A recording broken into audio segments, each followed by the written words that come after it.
নমস্কার। ধর্মের আড়ালে চ্যানেল থেকে আপনাদের সবাইকে আন্তরিক শুভেচ্ছা জানাচ্ছি। আপনারা একটু খেয়াল করে দেখবেন, যারা আমার সমবয়সী, বেশি নয়, 3 দশক আগে একটা দৃশ্য আপনার হয়তো এখনও মনে আছে। সকাল হলে দেখতেন যে একদল মানুষ তারা বেরিয়ে যেত, বিভিন্ন জায়গায় বেরিয়ে যেত।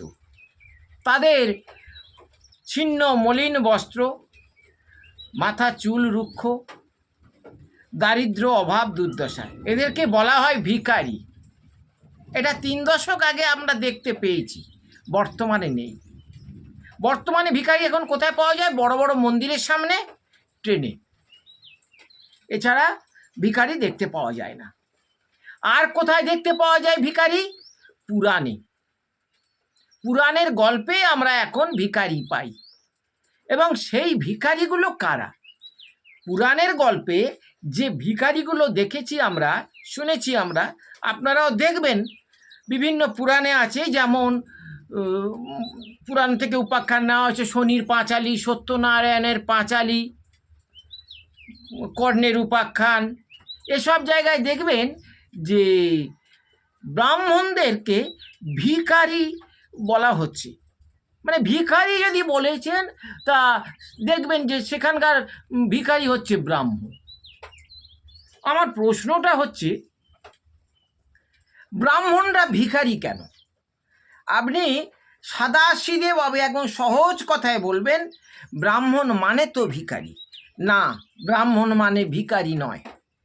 যে ব্রাহ্মণ ভিখারি হয় সে ব্রাহ্মণ জ্ঞান ভিখারি হয়, কিন্তু চাল ডালের ভিখারি হয় না। আপনাদের এই বদ্ধ ধারণা আজকের আমি ভাঙিয়ে দেব। আপনারা জানেন যে ব্রাহ্মণ মানে ভিখারি, ওই যে ভিক্ষে নেয় পৈতে নেওয়ার সময়। আপনারা কোনো দিন কি ভেবেছেন, ব্রাহ্মণ যখন পৈতে নেওয়ার সময়, ব্রাহ্মণ সন্তানরা পৈতে নেওয়ার সময় যে ভিক্ষাটা নেয়, কি ভিক্ষা নেয়? চাল ভিক্ষা নেয়, ডাল ভিক্ষা নেয়। ওটা অনুষ্ঠান সর্বস্ব, অনুষ্ঠানে ওটা দেখানো হচ্ছে, চাল ডাল নেওয়া হচ্ছে। কিন্তু কি বলছে শাস্ত্র? কি বলছে? যে ব্রহ্মচারী, যে ব্রাহ্মণ হবে, যে ব্রাহ্মণ সন্তান উপনয়ন নেবেন, তিনি কি নেবেন? তিনি কি চাইছেন?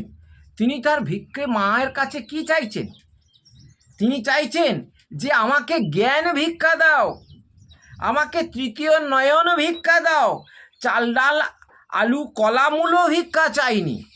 অতএব ব্রাহ্মণ যে ভিখারি, এই কথাটা আপনারা চিন্তা ভাবনা করে বলবেন।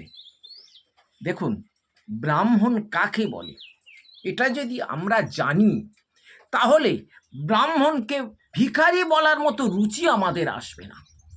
একটা কথা চিন্তা করে দেখুন, কোনো শিক্ষিত মানুষ, মাস্টার ডিগ্রি বা তার বেশি, এত শিক্ষিত মানুষ, তার অভাব থাকতে পারে, দারিদ্রতা থাকতে পারে, কিন্তু সে এইভাবে ভিক্ষে করবে না। আর তার মতো বহু মানুষ, এই রকম মাস্টার ডিগ্রির মতো বহু মানুষ কোনোদিন লাইন ধরে ভিক্ষা করবে না। তাদের অভাব অভিযোগ সব কিছু নিয়েও তারা চলবে, কিন্তু তারা ভিক্ষা করবে না। তাহলে ব্রাহ্মণ ভিক্ষা করবে কেন? ব্রাহ্মণ হতে গেলে যে 9টা গুণের প্রয়োজন, সেটা যদি ব্রাহ্মণে থাকে তবেই তো ব্রাহ্মণ। তা নাহলে সে কিসের ব্রাহ্মণ? সে তো ব্রাহ্মণ নয়। তাহলে নবগুণে ব্রাহ্মণ, যার নবগুণ আছে, সে কি করে ভিখারি হবে? সে তো পণ্ডিত। পণ্ডিতের কোনো কিছু অভাব হয়? সম দম তপ শৌচ ক্ষান্তি আর্জব জ্ঞান বিজ্ঞান আস্তিক, এই 9টা গুণের অধিকারী হলেই তবে ব্রাহ্মণ হয়ে যায়।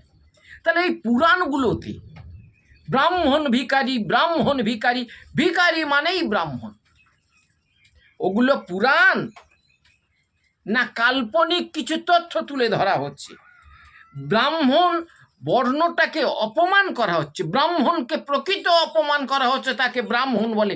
ব্রাহ্মণ জ্ঞানের ভিখারি, চালের ভিখারি নয়। আপনাদের মধ্যে যে বদ্ধ ধারণা এসে গিয়েছে, ব্রাহ্মণ মানে ভিখারি, ওই যে পৈতে নেওয়ার সময় ভিক্ষা নিয়েছিল সেই জন্য সে ভিখারি না। ব্রাহ্মণ পৈতে নেওয়ার সময় জ্ঞান ভিক্ষা চেয়েছিল তার ভিক্ষা মায়ের কাছে, মা আমার জ্ঞান ভিক্ষা দাও, আলু চাল কলা ডাল মূলো নয়। তাহলে এই পুরাণগুলোতে ব্রাহ্মণকে যে ভিখারি বলা হচ্ছে, তাহলে ব্রাহ্মণের সংজ্ঞাটা তো পাল্টে যাচ্ছে। আপনারা কোনোদিন চিন্তা করে দেখেছেন যে ব্রাহ্মণের সংজ্ঞাটা এই এই এই 9টা গুণ যার থাকে সে একটা মাস্টার ডিগ্রির চেয়ে বেশি ডিগ্রিধারী, তার বেশি জ্ঞান আছে। এই যত সব ব্রাহ্মণ সব ভিখারি, সব ভিখারি। তাহলে নবগুণটা কাদের আছে? নবগুণ যদি না থাকে তাহলে সে তো ব্রাহ্মণ নয়। এই সংজ্ঞাটা তো মিথ্যা নয়, গীতার কথা, শাস্ত্রের কথা। যার নবগুণ নেই সে ব্রাহ্মণ নয়। তাহলে ব্রাহ্মণ ভিখারি হয় কি করে? নবগুণ আছে মানে আছে ব্রাহ্মণ, ব্রাহ্মণ মানে নবগুণ। তাহলে যার নবগুণ নেই সে ব্রাহ্মণ নয়, আর যার নবগুণ আছে সে কি করে ভিখারি হতে পারে? ভিক্ষাবৃত্তিটা হচ্ছে সমাজ সভ্যতার শত্রু, লজ্জা। এই লজ্জাটাকে আমাদের পুরাণের কাল্পনিক উপাখ্যানগুলো জড়িয়ে ধরে রয়েছে। আমরা কবে এদেরকে ত্যাগ করব? ব্রাহ্মণ সংজ্ঞাটা পাল্টাবো না ভিখারির সংজ্ঞাটা পাল্টাবো? আপনাদের কাছে তুলে ধরলাম এই ব্রাহ্মণকে ভিখারি বলার আগে সে কি ব্রাহ্মণ, আর সে যদি ব্রাহ্মণ হয়ে থাকে তাহলে কেন ভিখারি হবে? আজ এই প্রশ্নটা আপনার করা উচিত। নমস্কার।